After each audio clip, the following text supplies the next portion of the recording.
Պարոն Օրբելյան, երեք բավականին բուռն քննարկման առարկա դարձավ ձեր կողմից բարձր դատարանի ներկայացված փաստաթուղթը արձանագրության մեջ էգզելով կատարված հաշվարկների հետ կապված ենթադրյալ, այս բանը չեմ ուզում փաստել անհամապատասխանության մասով։ Հիմա այս առնչությամբ հարցադրումս հետևյալն է.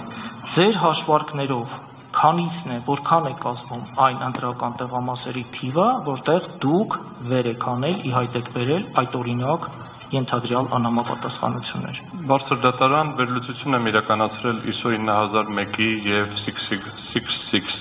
Sigma 6 ստանդարտի համապատասխան, որը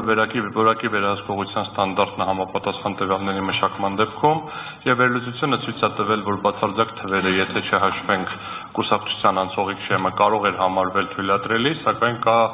հսկայական շեղում այն բոլոր տեղամասերը, որտեղ որ արկա են խախտումներ կամ դրանց 99%-ներ ոնց որ թե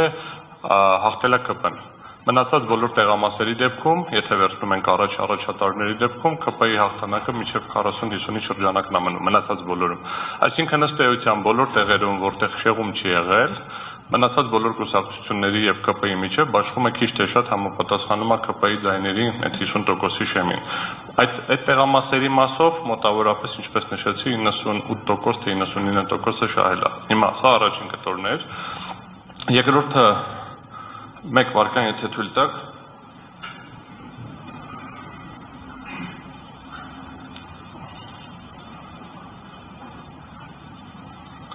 Ըստ էության եզրակացությունը եկել է, որ խախտումները այնպեսին են, որը հիմք է տալիս կասկածի տակ դնել ամբողջ գործընթացը զուտ այս շեղումների քանակի տեսակետից երկու կողմից, բացարձակ թվերը ինքնին խնդիր չէր լինի, եթե 4%-ի շեմը չլներ, եւ այս շեղումների խնդիրը մեկ վարքան, ես հիմա ասեմ, քանի տեղամասում է խնդիր առաջացել բանով թվերի տարբերությամբ։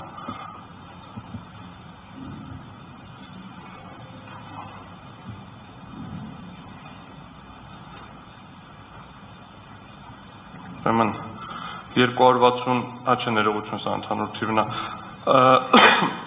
103 տեղամասում առաջացել է ավել քվեարկություն, 100 գումարած էլեկտրոնային եղանակով բանը, բաների էլեկտրոնային քվեարկություն, էլի 101, եւ ես հապակասնել ձեզ ասեմ, քանիս է առաջացել։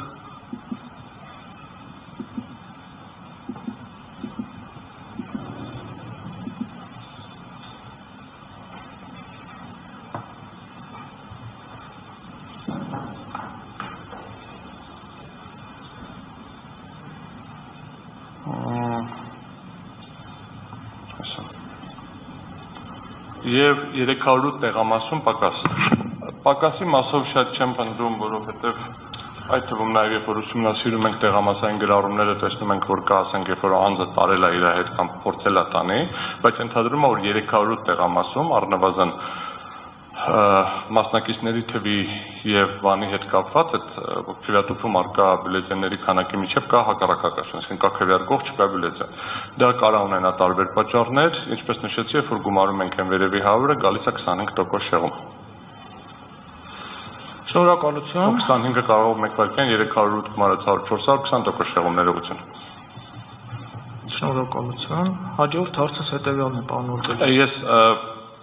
բարձր դատամյաց հստակեցում, սա ես բերում եմ մենակ մի կետը, որովհետև կտրոնների բյուլետենների միջև էլ կա հակասություն, այսինքն ընդհանուր առմամբ մի քանի 3-4 պարամետրով թվերի միջև կա էական տարբերություններ։ Հաջորդ հարցս հետևյալն է։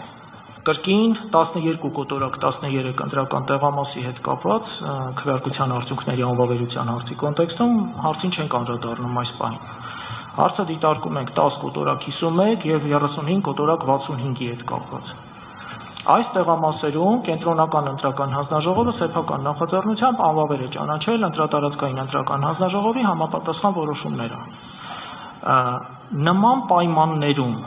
երբ կենտրոնական ընտրական հանձնաժողովի այս որոշումը վիճարկվել է վարչական դատարանում եւ արկա են վարչական դատարանի ակտեր, ըստ էության վերջնական դատական ակտեր։ Այսինքն ունենք երկու հանգամանք, դրանց համակցություն։ Մի դեպքում ԿՀ որոշումներ,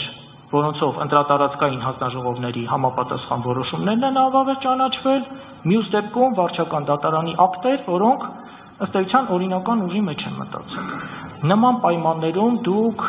Բարգավաճ Հայաստան դիմումի խնդրամասում ներկայացրել եք նաև, իհարկե անվավերության խնդրանքել եք ներկայացրել, բայց անվավերություն եւ մանդատների պաշտպան կարգի սահմանում այս պահանջի կոնտեքստում։ Արդյոք ձեր դիտարկմամբ, ձեր պատկերացմամբ հասկանալի է, որ որոշելիքը, այսպես ասած, գնահատական տվողը վերջնական սահմանադրական դատարանն է։ Ձեր պատկերացմամբ նման պայմաններում մանդատների բաշխումն իրատեսական է։ Միանշանակ այո, բացատրեմ ինչի։ Բարձր դատարան ըստ էության մենք մեր դիմումում լրիվ ընկալելով, հասկանալով իրավական համակարգը եւ հասկանալով, որ որոշումներն են որտեղ վերանայվում եւ ինչ ընթացակարգով, խնդիր չենք դրել կենտրոնական ընտրական հանձնաժողովի այդ որոշումների բողոքարկման արդյունքում ընդունված ակտերը բարձր դատարանի կողմից վերանայելու։ Բայց բարձրացրել ենք երկու խնդիր, որով խնդրել ենք դատարանին այդ հարցերին անդրադառնալ, մեկը 48.1 հոդվածին կենտրոնական ընտրական հանձնաժողովի եւ դատարանի կողմից տված մեկնաբանությունն է, որը ֆունդամենտալ խնդիր ունի եւ եթե դատարանը կտա դրան սահմանադրաիրավական այլ մեկնաբանություն, ես առանցքային մի կետի վրա եմ ուզում ուշադրություն հրավիրել կենտրոնական ընտրական հանձնաժողովի կողմից իր նախաձեռնությամբ բողոքի բացակայության դեպքում ընտրատարածքային հանձնաժողովի որոշման բացակայության դեպքում նման լիազորություն ունենալ եւ մասնակի անվավեր ճանաչել։ Արդյոք դա կենտրոնական ընտրական հանձնաժողովի լիազորությունների շրջանակի մեջ կարող է մտնել սահմանադրական հիմքը նշել ենք 190 հոդվածը, ոնց որ ասում է, որ պետք է լինի հանձնաժողովների համակարգ եւ դրանց լիազորությունները եւ այլն սահմանված լինի օրենքով, արդյոք այդ օրենքի այդ մեկնաբանությունը, որը տրվել է հիմք ընդունելով դրա եւ օրինականության սկզբունքը իրավաչափ է, սա մի արգումենտ է եւ եթե բարձր դատարանը եկավ եզրահանգման, որ 48.1 հոդվածի ընտրվել է հակասահմանադրական մեկնաբանություն, դա սահմանադրական դրա